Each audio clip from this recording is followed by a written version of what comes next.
These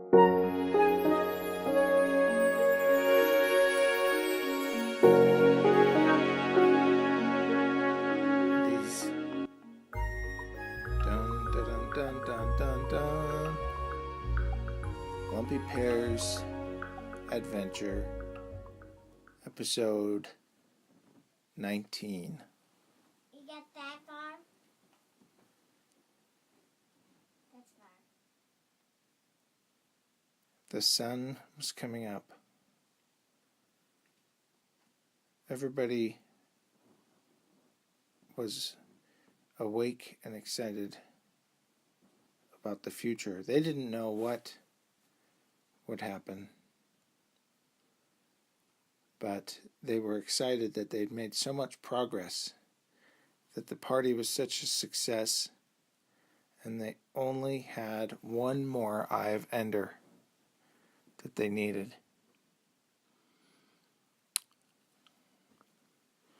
Lumpy was over at the stable watching Nightmare and Daydream.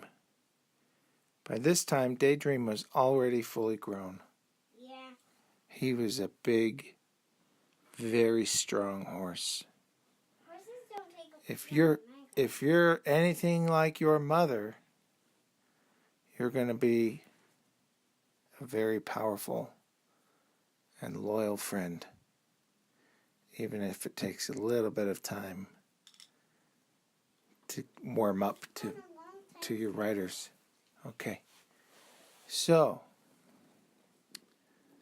Anderson walked up to Lumpy. What do we do now? That's a good question, Lumpy said. I guess we got to figure out how to get this last Eye of Ender. I have no idea, especially if he was at the party but he was hiding in the forest. Sounds like he's not going to be an easy one to get. We'll have to talk with the other guys and see. So they went back to the inn where everybody was eating breakfast. And they tried to see if anybody had any good ideas. Nobody had any ideas. Not even good ones or bad ones. They couldn't think of anything. They were trying. Juliet Caesar was there, and Sydney and Avery, while all their armies were still in their camp in the field. And James and Logan, they actually looked quite clean for once. They're usually all dusty. But sometimes it was gold dust or even diamond dust they were covered in. Looked pretty cool. Kind of shiny. Everybody was still kind of exhausted from all the work they did. Maybe that's why they couldn't come up with an idea. Maybe we can wait till the night time for the Endermen to come. We can ask them. So everybody just kind of took care of everything they'd been neglecting. James and Logan fixed all the bed sheets. And Anderson had to take care of things around town that he hadn't been working on. And Juliet Caesar and Sydney and Avery went over to tell their armies what they needed to do and to go back to the kingdom. And Kitty Ranger and Sir Joseph were having an argument over who was a better shot. Who could shoot their arrows furthest, who could shoot them fastest, who could hit the tiniest flies on a stick. They were always doing stuff like that. But it wasn't mean. They were always teasing each other. And everybody ended up kind of taking naps and just kind of having a lazy day for once. Lazy, that is, until the night came.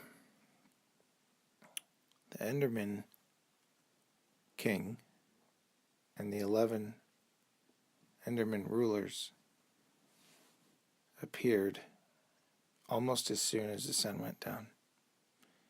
It seemed too bright for the Endermen to be out. Almost.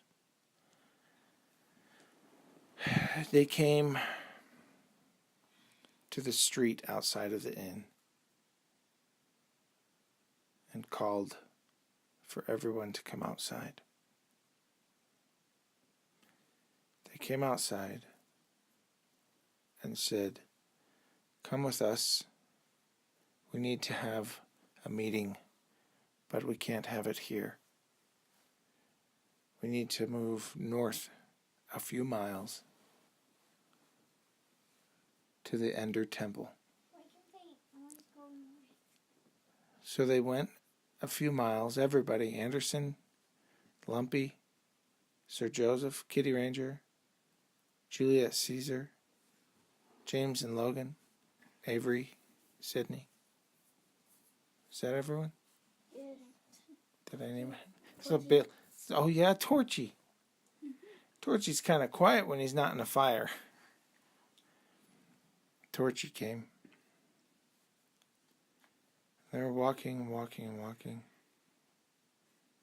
and it was easily midnight by now. They didn't come across any mobs, no zombies, no creepers. Probably because they saw 12 Endermen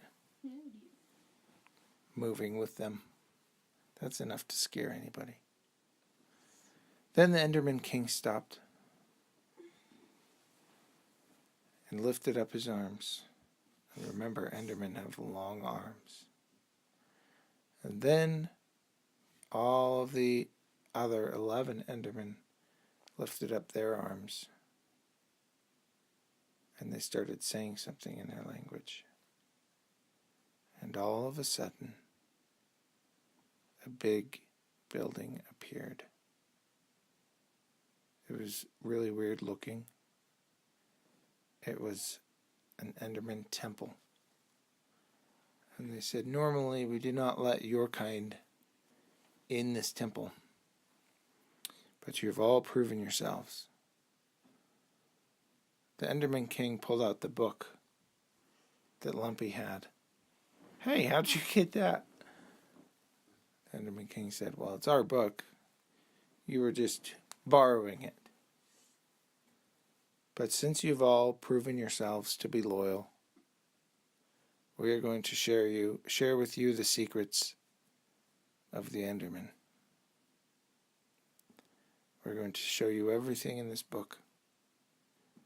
But you can't tell people about this. Our tricks and our ways, they're not really tricks. But to you, they seem like tricks. They're not like popsicles. It seems like magic. Yeah, it's not popsicles either. Popsicles? How to make popsicles? So, they all went in. It wasn't scary, but it was a really weird building. And all the walls were shiny. They looked like they had stars in the blocks. James and Logan were trying to figure out what the material was. They hadn't seen it before. It looked like there were stars inside. Tiny ones. Almost like diamonds, but they shined like stars. Not too bright, though. Kind of like a midnight sky. And the Enderman King and the Endermen Rulers went through the book and spoke to each of the group.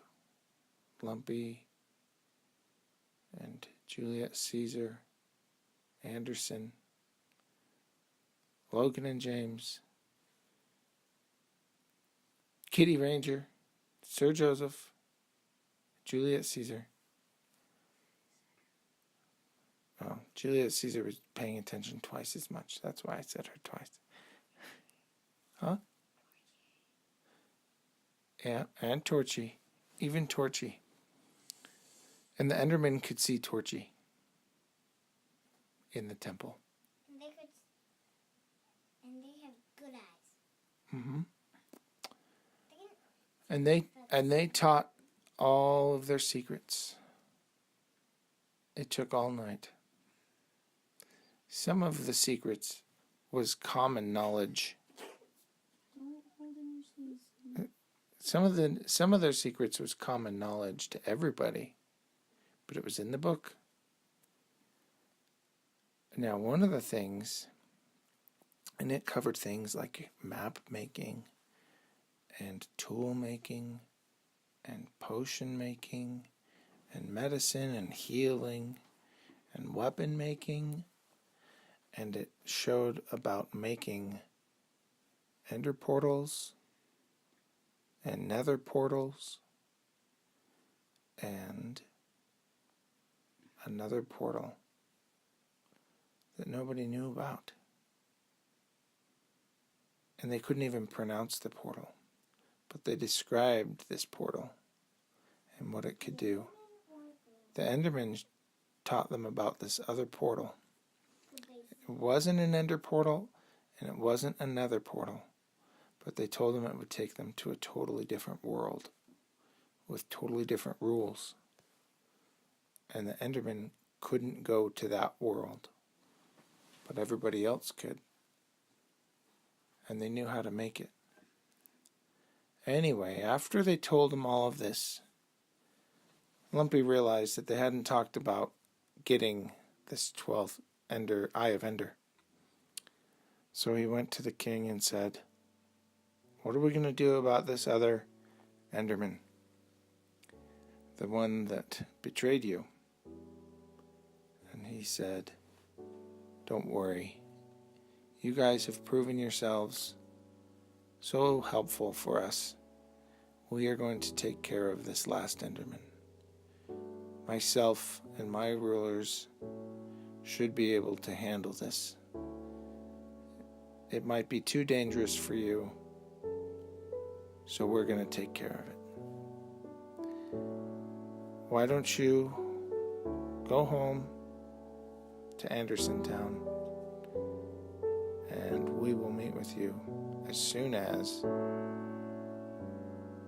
we have the last Eye of Ender. And in that time, prepare to face the Ender Dragon." Lumpy couldn't believe what he was hearing. Face a dragon. Well, he did just as the Enderman King said. All of the Endermen disappeared. The temple disappeared. Everybody landed on their butts. A big dust cloud. And so they all had to walk home. And the sun was coming up where it took all night. So everybody reached Anderson Town very tired. And they all climbed in their beds and said their prayers and went to sleep. Dun dun dun dun dun dun.